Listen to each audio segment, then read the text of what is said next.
Your credit card statement came last week. The balance was higher than you remembered. The minimum payment was less than the interest that accrued on that balance during the same month, which means you paid, and the debt grew anyway. That is not a flaw in your budgeting. That is the product working as designed.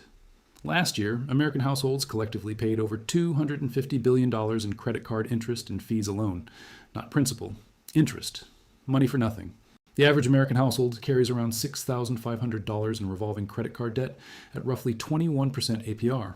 That is about $1,400 a year in interest, every year, forever, unless something changes. The same year you paid that, an Amish family in Lancaster County paid zero. No credit card, no late fee, no overdraft, no financial planner, no app, no monthly subscription. The Amish have lived in this country for 300 years. In those 3 centuries, their community bankruptcy rate has stayed near zero. Their small business 5-year survival rate is 95%. The national average is under 50. They did not do it with better software. They did not do it with a higher income. They did it with one tool, a $2 paper ledger, and one rule that was quietly made irrelevant in the year 1913. I am going to show you that rule, the year it disappeared. And the 7 fixes the Amish still use that the banking industry spent a century making you forget. None of them require a subscription. None of them cost more than a trip to Walmart. Before I go further, hit subscribe and the bell. Every video on this channel shows you one fix the industry buried. Miss one, and you keep paying the bill they never want you to stop paying. Now let us talk about who profits from you not knowing this. A certified financial planner charges between $100 and $400 an hour for what used to be called common sense. A session to review your household budget runs between $300 and $800 depending on the state.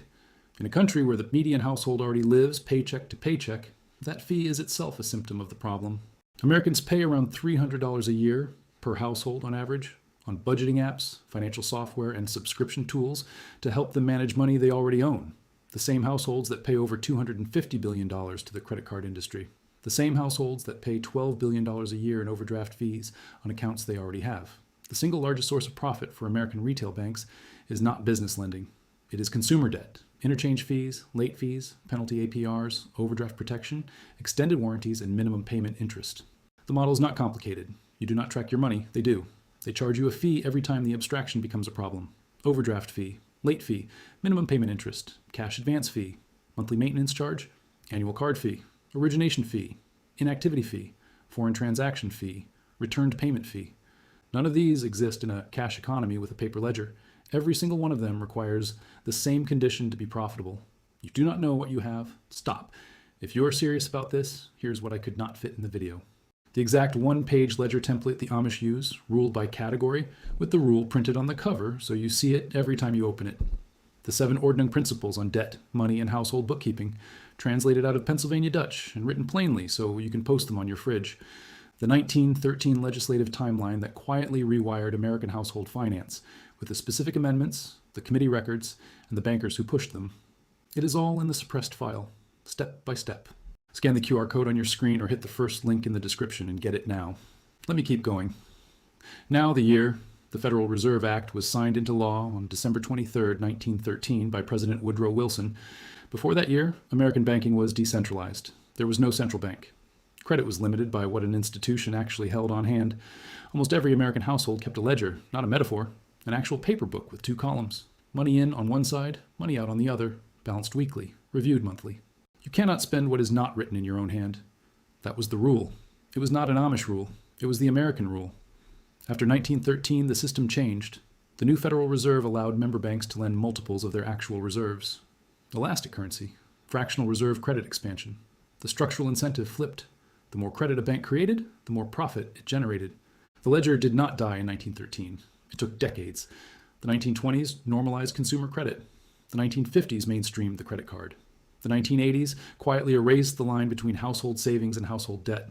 And by the time you were born, almost no American household kept a handwritten ledger. The banks kept one for you. On a statement you did not own and could not correct. The Amish never signed the new contract. They kept the ledger. Still watching?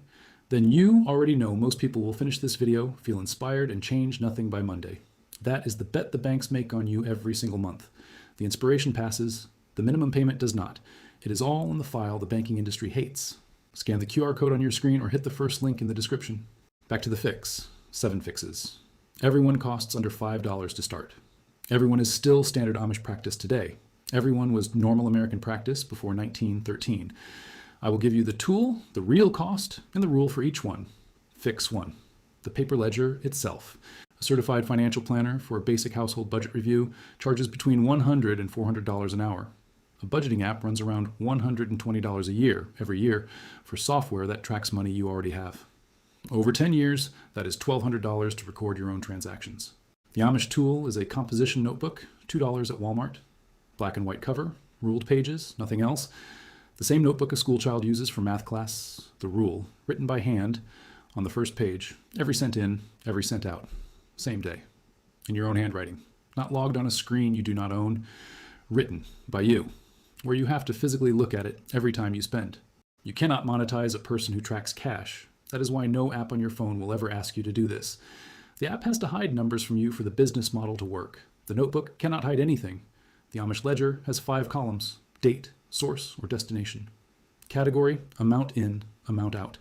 That is the entire template. A 7-year-old can fill it in. A Harvard MBA cannot improve it. Fix 2. The envelope cash system. American banks collected around $12 billion a year in overdraft fees during the 2020s. The average overdraft fee is around $35 for a cup of coffee paid with a debit card that should have been declined. The Amish method, and the pre-1913 American method, is envelopes. You cash your paycheck, you split the cash by category: rent in one envelope, food in another, fuel in another, savings in another, charity in another, medical in another. When the envelope is empty, the category is done for the month. You do not overdraft an envelope. It is physically impossible. There is no magic negative number. The cash is there or it is not. A pack of envelopes costs under $5 at any dollar store. It replaces the entire overdraft fee industry for your household. Fix 3. The 10-year payoff rule. A 30-year mortgage on a $300,000 home at 7% costs roughly $418,000 in interest alone. Not principal, interest. More than the price of the house itself. You pay for the house twice and you still owe the bank. The Amish standard is 10 years or less. It is common for Amish families to pay off a farm inside a decade, often with help from adult sons who contribute their earnings back to the family until marriage. The same $300,000 loan paid off in 10 years costs around $118,000 in interest. That is $300,000 saved on one house. The method is not magic. Double the principal payment from month 1. Treat the house as a sprint, not a career. A 30-year mortgage is a product sold to people who have been trained to think in monthly payments, not in total cost. The bank only shows you the monthly payment because the total cost would stop the sale. Fix 4. The zero credit card rule.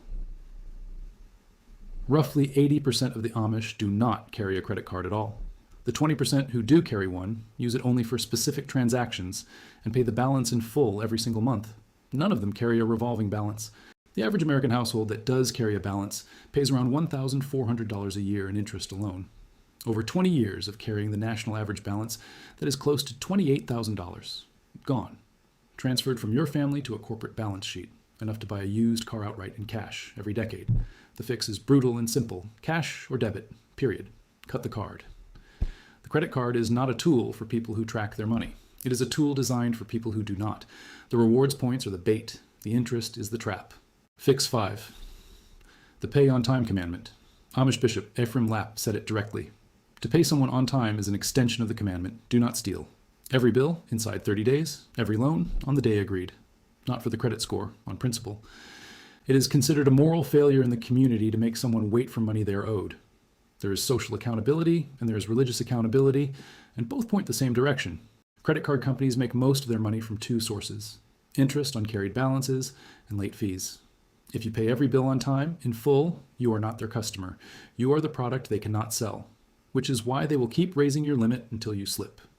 A household that pays every bill on time for 10 years saves roughly $5,000 to $12,000 in late fees, penalty APR adjustments, and compound interest compared to the national average. That is 2 years of groceries for a family of 4. This is not a credit strategy. It is the opposite. You stop being recognized by the credit bureau as a profitable customer because there's nothing left for them to profit on. That is the goal. Fix 6. Mutual aid instead of insurance. The average American family pays around $8,400 a year in health insurance premiums for family coverage, and that is only the annual floor, before the first deductible, before the first copay, before the first denial letter, before the first surprise out-of-network bill. The Amish use mutual aid. It is called Amish aid or community aid, depending on the region.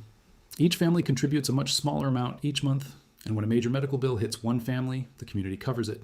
No executives, no premiums rising annually, no pre-existing condition clauses. You cannot replicate an entire church network. But you can replicate the principle, a household emergency fund of $50 a month into a separate account, never touched unless the roof comes off the budget. After 5 years, that fund covers most family emergencies without a single insurance claim, copay, financed medical bill, or payday loan. The insurance industry does not want you to have a functioning emergency fund. It makes their product optional. Fix 7. The 48-hour rule. The average American household spends around $300 a month on impulse purchases, around $3,600 a year. Things they did not plan to buy, did not need, and often do not remember buying a month later. The Amish Ordnung applies a community check on large purchases. You do not just buy a piece of equipment on the farm. You talk to the bishop. You wait. You hear from people who already own one, then you decide. The modern version is the 48-hour rule. Nothing over $100 gets bought the same day you see it. You write it in the ledger as a pending line. You wait 2 days. If you still want it on day 3 and the envelope allows it, you buy. Roughly 80% of impulse urges evaporate inside 48 hours. The algorithm that served you the ad cannot follow you into day 3. That alone saves the average household close to $3,000 a year. Every major Amish purchase, from a gas-powered washing machine to a new buggy to a silo, goes through some version of this wait. It is the oldest consumer protection law ever written, and it is enforced by nothing except self-control. Now look at the pattern. Every fix costs under $5 to start. Everyone was normal American practice before 1913. Everyone is now considered strange, old-fashioned, or impossible. The notebook, the envelopes, the 10-year house, the zero credit card, the on-time payment, the family emergency fund, the 48-hour wait. None of them require technology. All of them require one thing the financial industry has spent a century training out of you: paying attention. When you pay attention, they cannot charge you for not paying attention. That is the entire model of the industry. And this is why the Amish never filed bankruptcy. Not because they were richer, not because they were smarter, because they never let the abstraction between them and their money get thick enough for a fee to hide inside. Let me be honest about what this is and what it is not. This is not a plan to get rich. It is a plan to stop bleeding. The difference matters. One makes you wealthy. The other keeps wealth from leaving. It does not replace a licensed accountant for complex tax filings. It does not replace a lawyer for estate matters. It does not replace professional credit counseling for real debt emergencies. If you are 3 months behind on a mortgage, a notebook is not the answer. A professional is. It does not make you Amish. The Amish system works because a community enforces it.